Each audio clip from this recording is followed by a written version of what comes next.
Maraming salamat po, Ginoong Tagapamahala ng Hukom at sa ating Ginoong Pangulo. Maari po ba makapagtanong sa ating mahal na saksi? Opo, Your Honor. Maaari po.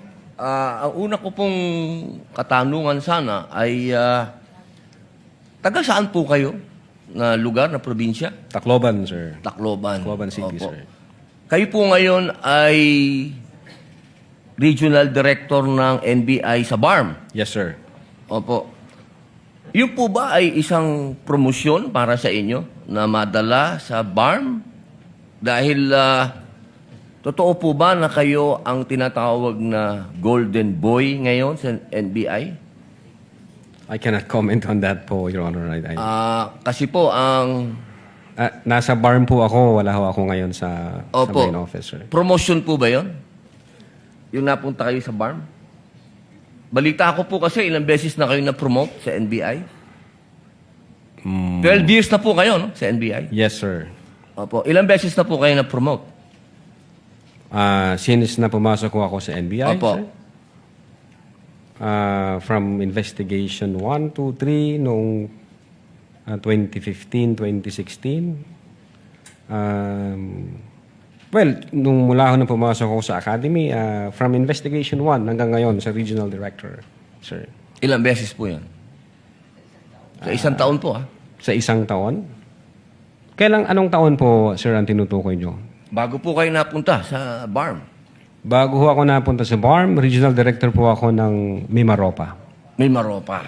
Region 4B, sir. Opo. Kayo po ba ang pumili sa BARM? Na Hindi kayo po, sir. mapunta to? In the exigency of service, doon po kami nilalagay kung ano ang tingin ng direktor na makakatulong kami sa Bureau. Bakit po kaya naisip ng direktor na sa BARM po kayo? Kayo po ba ay may kaalaman sa Islam? Hindi ko po alam kung ano ang naging basis ng direktor, pero...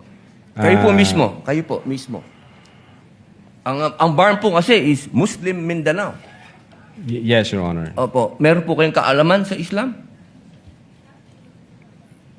In terms of what do you mean kaalaman, sir? Yung... Sa religion po ng Islam kasi Muslim Mindanao. So, ibig sabihin, kahit basic po siguro ng Islam, no? Yes, sir. Kahit naman ho sino pwedeng i-assign kahit saang regional office dito sa Pilipinas. Di ba po parang Regional autonomy ang autonomous region ng Muslim Mindanao. So, kailangan man siguro kahit paano meron kayong kaalaman sa Islam. Konti siguro, sir. Ano po yung konti na yun? Well, isa po akong Kristiyano at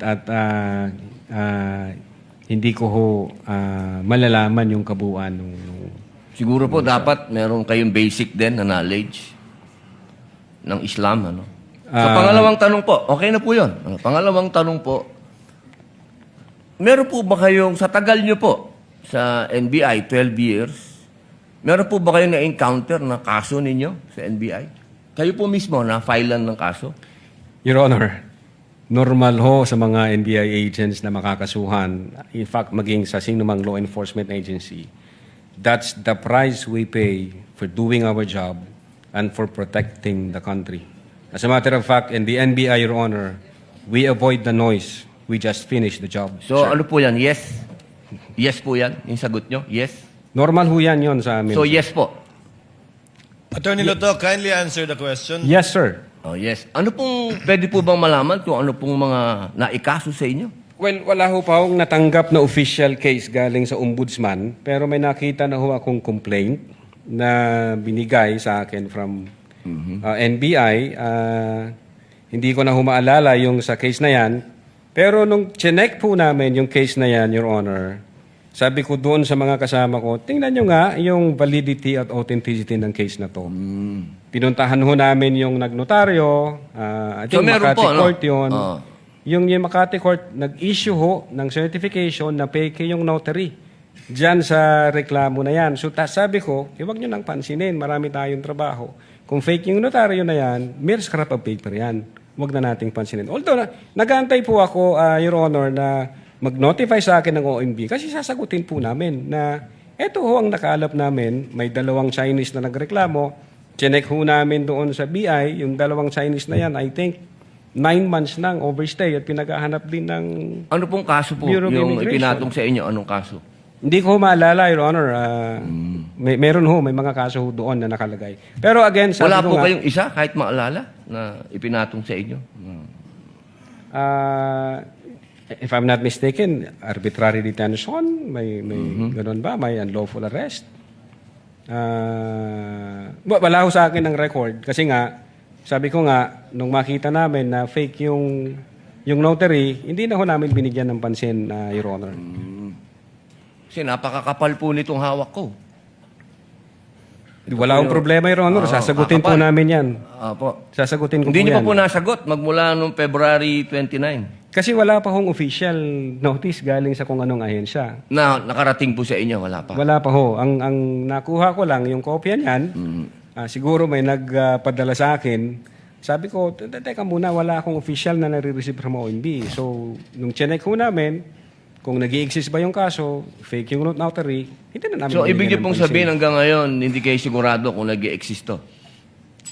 Dapat may notice na ako from Ombudsman.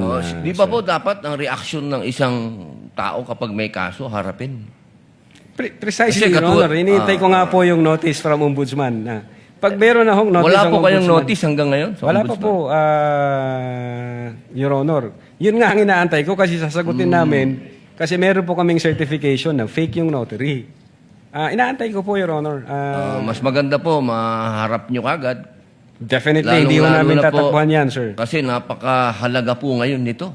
Yes, sir. Oo, ito po ay ang pinag-uusapan natin dito ay napakahalaga. Yes, sir. Opo, at ito pong mga kasong ipinatong sa inyo, perjury, robbery, extortion, theft, mainam po ito As I've said, Your Honor, in the NBI, we avoid the noise. We just finish the job, sir. Opo, opo. Meron po akong tanong, pangatlo. Opo. Kanina po na ang ganda ng talakayan nyo tungkol sa Romanov. Yes, sir. Opo. Alam niyo po ba yung istorya ng Romanov? At ang gaganda po ng mga sagutan ninyo, alam niyo po ba yung historical background ng Romanov? Ang alam ko lang po dyan, Your Honor, yun yung nangyari sa, I think, Tsar, kung hindi ako nagkakamali sa Russia. Sa Russia. Opo, Opo. Sino po ba yung nakakalaban ng Tsar?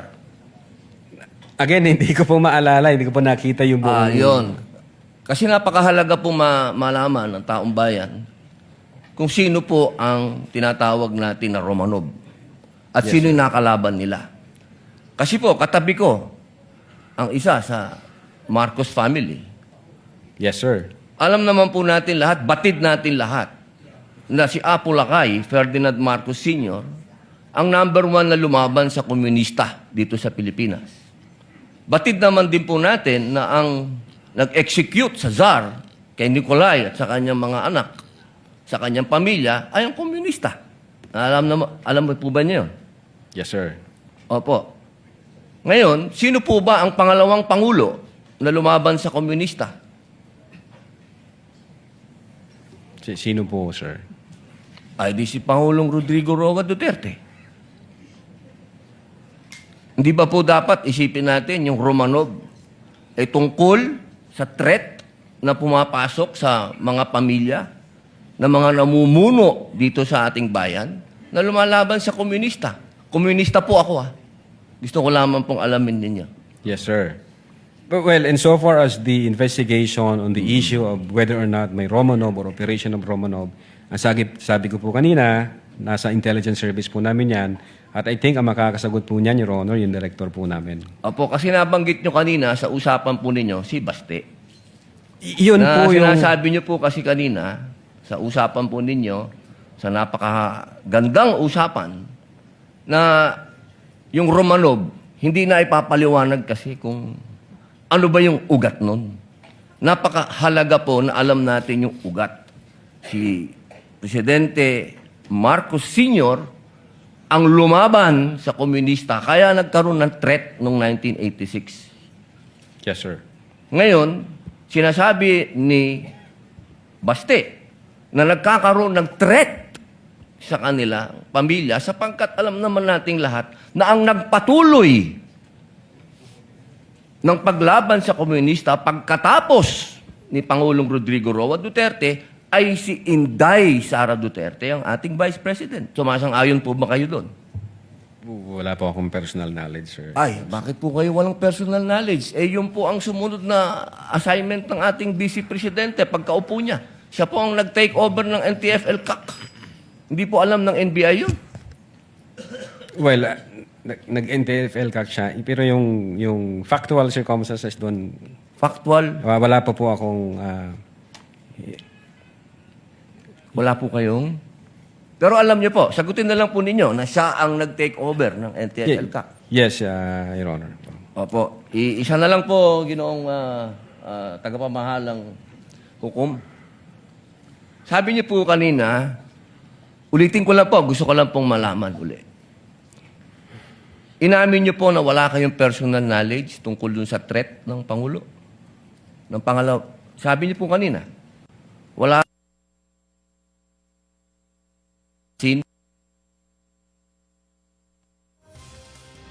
assassin o papatay sa Pangulo, ang pangalawang Pangulo. Narinig ko po kanina. During that time? Yes or no lang po. During that time, ongoing ho ang validation namin, So, sir. ibig niyo pong sabihin ngayon, meron na kayong personal knowledge na meron na kayong...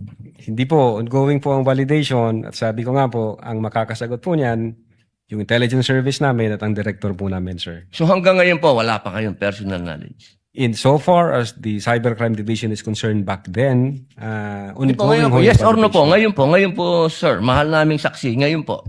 Kung ako tatanungin, wala pa po akong idea, pero baka meron ang intelligence service o ang director po namin. Attorney Lato, kindly answer the question directly. It's answerable by yes or no. And I think Yes, sir. you know the answer. Opo. Well, ako personally, wala pa po, sir. Yun lang po. Maraming salamat po, mahal na saksi. Thank you.